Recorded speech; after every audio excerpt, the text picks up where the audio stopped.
اعوذ باللہ من الشیطان الرجیم بسم اللہ الرحمن الرحیم۔ سورۃ المعارج آیت نمبر 15 سے آج سبق کی ابتدا ہے۔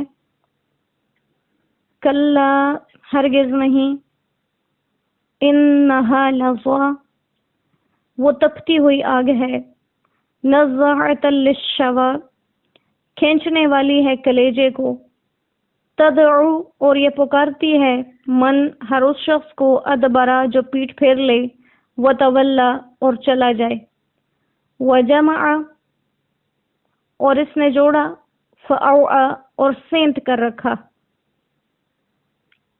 ان الانسان بے شک انسان، خلق بنایا گیا ہے، ہلوعا دل کا کچا، اذا مسہ الشر جب اس کو پہنچتی ہے کوئی برائی، جزوعا تو بے صبری کرتا ہے، وَإِذَا مَسَّهُ الْخَيْرُ اور جب اس کو بھلائی پہنچے، منوعا تو پھر ہو جاتا ہے بخل کرنے والا۔ إِلَّا الْمُصَلِّينَ مگر وہ نمازی، الَّذِينَ هُمْ عَلَى صَلَاتِهِمْ جو اپنی نمازوں پر دائمون ہمیشہ قائم رہنے والے، والذین اور وہ لوگ، فی اموالہم جن کے مالوں میں، حق معلوم حصہ مقرر ہے، للسائل مانگنے والوں کے لیے، والمحروم اور محروم لوگوں کے لیے۔ صدق اللہ العظیم۔ قیامت کے دن کے عذاب کی بات ہو رہی تھی کہ قیامت کا عذاب ایسا عذاب ہے کہ جب اس کو وہاں دیکھیں گے لوگ تو آپس میں رشتے ناتے سب بھول جائیں گے، اور ایک انسان یہ خواہش کرے گا کہ کاش ایسا ہو جائے کہ آج میں اپنی تمام کی تمام رشتے ناتوں اور دنیاوی تعلقات کو ختم کر کے ان سب کے سب کو جہنم میں ڈال دوں اور صرف اس کے بدلے میں چھوٹ جاؤں۔ تو اللہ سبحانہ و تعالی جواب دے رہے ہیں، کلا ہرگز نہیں، انہا لظیٰ یہ تو ایک ایسی آگ ہے بھڑکنے والی، خالص شعلوں والی آگ ہے، خالص جہنم کی آگ ہے تپتی ہوئی، اور یہ ہر کسی کے لیے، اسی شخص کے لیے ہے کہ جو شخص اس جہنم کے نام لکھ دیا گیا، جس کے نام لکھ دیا گیا ہے صرف اس کو پہنچے گی۔ یہ اللہ کے قوانین ہیں، اور یہ انسان نہیں ہے جو اللہ حکم ایک دیں اور انسان عمل دوسرا کرے۔ انسان کے علاوہ باقی تمام مخلوقات کو جو حکم ہے، کوئی بھی مخلوق اللہ کی نافرمان نہیں سوائے انسان کے۔ اور کہا کہ ایسی آگ ہے نزاعۃ للشویٰ، شوا سر کی کھال کو بھی کہتے ہیں اور ہاتھوں اور پاؤں کی کھال کو بھی، یعنی یہ جو جہنم کے بھڑکتے ہوئے شعلے ہیں یہ ایسے ہیں جو دماغ کی اور ہاتھوں اور پاؤں کی کھالوں کو اتار دینے والے، ایسی یہ سخت آگ ہے۔ اور یہ آگ ایسی نہیں ہے کہ اس سے کوئی چھپ سکے، تدعو من ادبر وتولا ہر پیٹھ پھیرنے والے کو، ہر منہ موڑنے والے کو یہ پکارے گی، جو اس سے بھاگ جائے یہ بھاگنے نہیں دے گی۔ وجمع اور یہ کس شخص کو بلائے گی؟ وجمع جس شخص نے مال جمع کیا، فاوعى اور اس کو اپنے پاس روک کر رکھتا رہا۔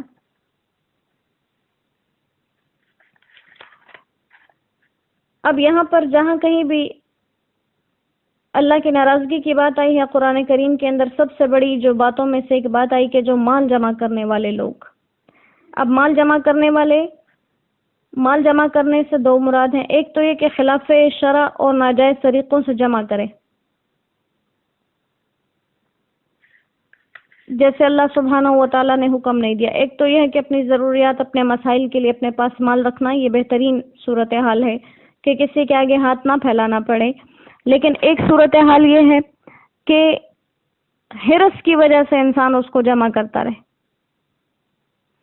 تو پھر کیا کہا کہ یہ ایسے انسان ہیں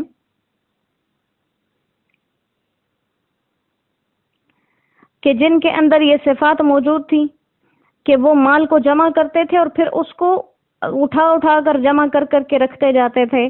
ایک تو جمع بھی کیا حرص کے ساتھ، دوسرا اس میں آنے والے اس کے حقوق ادا نہیں کیا، زکوٰۃ ادا نہیں کی، غریبوں کو نہیں دیا، رشتہ داروں میں جن کو ضرورت تھی ان کو ان کی ضرورت کے مطابق نہیں دیتا رہا، بلکہ صرف اپنی حرص میں لگا رہا اور اپنے پاس مال جمع کرتا رہا. تو یہاں پر یہ دو صفات ذکر کی گئی. تو یہ صفات اگر تو کفار کے اندر ہیں تو ان کے لیے تو عذاب پر عذاب بڑھے گا، اور اگر یہ صفات مومنین کے اندر ہیں تو پھر ان کو یہ عذاب دیا جائے گا، اور عذاب کے بعد پھر اپنی ایمان والی خصوصیات کی وجہ سے بچ جائیں گے. آگے پھر کچھ مزید باتیں ذکر کی گئی ہیں، اور اس میں یہ ذکر کیا گیا کہ انسان کو ایسا پیدا کیا گیا ہے جو بہت ہی بے صبر ہے. ہلوع، بے صبر انسان، کم ہمت آدمی. اس کے مختلف لوگوں نے مختلف معنی لیے ہیں. بعض لوگ کہتے ہیں ہلوع سے مراد ایسا شخص ہے جو مال حرام کی ہرس میں مبتلا ہو، اور بعض لوگ کہتے ہیں کہ اس سے بخیل انسان مراد ہے، بعض لوگ کہتے ہیں اس سے تنگ دل اور بے صبر مراد ہے. بہرحال اگر یہ سب معنی مراد لیے جائیں تو یہ سب ایک ہی جیسے ہیں، کیونکہ جو مال حرام کی ہرس کرتا ہے وہی شخص بخیل ہوتا ہے، وہی بے صبرہ بھی ہوتا ہے، وہی تنگ دل بھی ہوتا ہے. لہذا اس کی تشریح کے اندر یہ تمام الفاظ آ گئے. اب اس پر یہ سوال نہیں کیا جا سکتا کہ جب انسان کو بے صبرہ ہی پیدا کیا گیا اور یہ عیب اس کی تخلیق میں ہی ہے تو پھر انسان کا کیا قصور ہوا، اسے کیوں مجرم قرار دیا جائے؟ کیونکہ مطلب اس سے یہ ہے کہ انسان کی فطرت کے اندر یہ چیز رکھی گئی ہے، اور اس کے ساتھ ساتھ انسان کے اندر خیر اور صلاح کا مادہ بھی رکھا گیا ہے، اور پھر اس کو راستے پہچاننے کے لیے کتابیں بھی دی گئیں اور اس کے پاس رسول بھی بھیجے گئے. لہٰذا اگر وہ فطرتاً بے صبر بھی ہے تو فطرتاً اس کے اندر خیر اور بھلائی کے مادے بھی رکھے گئے، اور اس کی تعلیمات کے لیے وقتاً فوقتاً کتابیں بھی آتی رہیں، رسول بھی آتے رہے. تو ہونا یہ چاہیے تھا کہ وہ اپنے اختیار سے اپنے اس شر و فساد کی پرورش کر کے مجرم بن جاتا، یا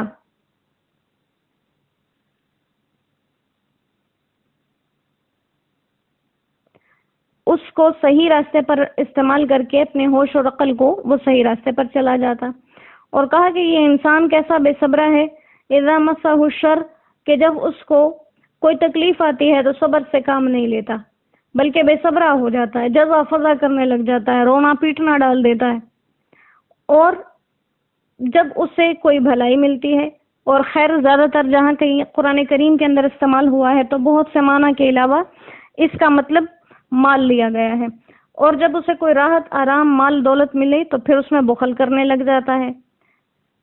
اب ہونا بھی یہ چاہیے تھا کہ جب اس کو خود کوئی تکلیف پہنچتی تھی اور وہ تکلیف کا اظہار کرنے میں حد سے بڑھ جاتا تھا، جزا اور بے صبری وہ مراد ہے جو شرعی حدود سے باہر ہو، تو خود ایسا تھا. اور جب اس کو مال مل گیا تو پھر یہ ہونا چاہیے تھا کہ اسے دوسروں کی تکلیف کا احساس ہو، کیونکہ جب تک انسان خود بھوک کی حالت سے نہ گزرے وہ دوسرے کی بھوک کو نہیں سمجھ سکتا، جب تک خود ایک تکلیف سے نہ گزرے دوسرے کی تکلیف کو نہیں سمجھ سکتا. تو جب یہ خود ایک چیز سے گزر گیا تھا، ہونا یہ چاہیے تھا کہ اب یہ اپنے اس مال کو لوگوں کے لیے استعمال کرتا، لیکن نہیں، اس کے اندر وہی خصلت ہے کہ اپنے پاس نہیں ہے تو تکلیف کا اظہار کرے گا، اور جب خود اپنے پاس آ جائے پھر اس میں بخل سے کام لے گا. اور ان چیزوں سے مومنین صالحین کو اللہ سبحانہ و تعالیٰ نے الگ کیا، اور پھر ان کے نیک اعمال کا ذکر کیا کہ یہ کام تمام انسانوں میں پائے جاتے ہیں، جو مومنین مخلصین ہیں ان کے اندر یہ نہیں. اور مخلصین مومنین میں سے سب سے پہلے جس صفت کا ذکر کیا گیا تو کہا الا المصلین، نمازی. الا المصلین، نمازی. ایمان کی پہلی شرط بتا دی، جو شخص مومن ہے نماز چھوڑ ہی نہیں سکتا. جو شخص مومن ہے وہ نماز چھوڑ ہی نہیں سکتا. یہ قرآن کی زبان سے ہمیں بات معلوم ہوتی ہے. فرمایا کہ وہ مومنین جو نماز پڑھنے والے ہیں ان کی سب سے پہلی صفت کیا ہے کہ یہ نماز پڑھتے ہیں، لہٰذا مومن کہلانے کا حق انہی لوگوں کو ہے جو نمازی ہیں۔ آگے یہ فرمایا کہ کبھی کبھار کے نماز پڑھنے والے نہیں، ہم علی صلاتہم دائمون، جو اپنی نمازوں میں پوری طرح سے ہمیشگی کرنے والے، خشوع اور خضوع کے ساتھ متوجہ رہنے والے، ادھر ادھر توجہ نہ کرنے والے۔ حضرت امام بغوی رحمۃ اللہ علیہ فرماتے ہیں کہ ہم نے حضرت عقبہ ابن عامر رضی اللہ تعالیٰ عنہ سے اس آیت یعنی کہ الذین هم علی صلاتہم دائمون کا مطلب پوچھا کہ اس سے کیا وہ لوگ مراد ہیں جو ہمیشہ نماز پڑھتے ہیں؟